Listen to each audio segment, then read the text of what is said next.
Selamat datang kembali di YouTube channel saya. Kali ini saya akan membahas tentang access point. Yang akan saya bahas seputar access point, yang pertama pengertian access point, fungsi access point, tipe-tipe access point, jenis-jenis access point, kelebihan access point, dan kekurangan dari access point. Access point atau disingkat AP adalah komponen dalam jaringan komputer yang menciptakan jaringan WLAN atau Wireless Local Area Network atau jaringan nirkabel atau WiFi lokal. Access point berhubungan dengan hub atau switch atau router melalui kabel Ethernet dan kemudian memancarkan sinyal WiFi di suatu area dengan jangkauan tertentu. Kemudian access point akan membagikan jaringan internet. Access point terdiri atas transceiver dan antena yang berperan sebagai pusat penerima dan pemancar sinyal dari dan untuk klien server. Access point tidak memiliki kemampuan untuk mengatur aliran data seperti halnya router, tetapi access point hanya berperan untuk mengkoneksikan atau tidak mengkoneksikan suatu perangkat yang mencoba terhubung dengan jaringan. Berikut ini fungsi dari access point. Berperan sebagai hub. Access point bisa berfungsi untuk mengkoneksikan jaringan lokal dengan kabel menggunakan jaringan wireless atau nirkabel. Fungsi yang kedua, mengirimkan atau memancarkan sinyal internet melalui gelombang radio.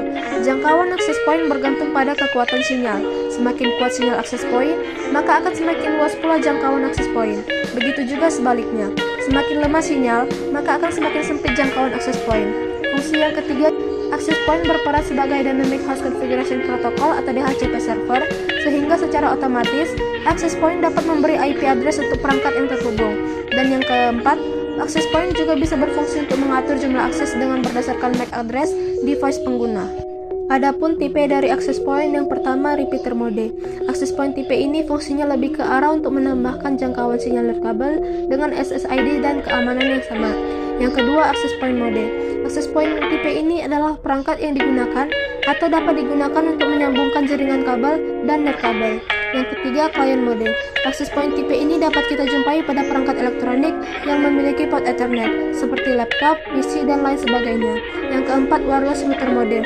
Access point tipe ini memiliki kemampuan untuk membagikan satu koneksi internet ke beberapa klien. Dan yang kelima, bridge mode. Access point tipe bridge mode ini memiliki cara kerja dengan cara membuat dua jaringan individu dalam satu internet untuk dua grup.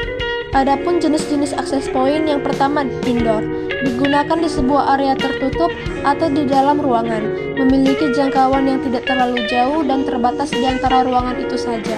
Biasanya ditempatkan di lokasi yang kecil atau tidak terlalu luas. Yang kedua, outdoor, biasanya diletakkan di luar ruangan. Oleh karena itu, jangkauannya cenderung lebih luas dibandingkan yang indoor. Yang ketiga, router, dapat digunakan indoor maupun outdoor. Namun perbedaannya biasanya digunakan untuk membuat server klien.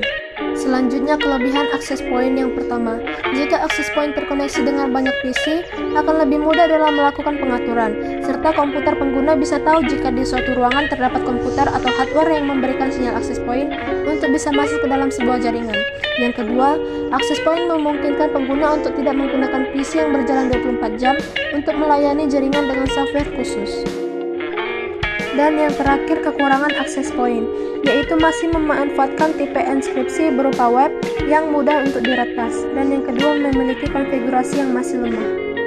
Demikianlah penjelasan tentang access point, semoga bermanfaat. Terima kasih.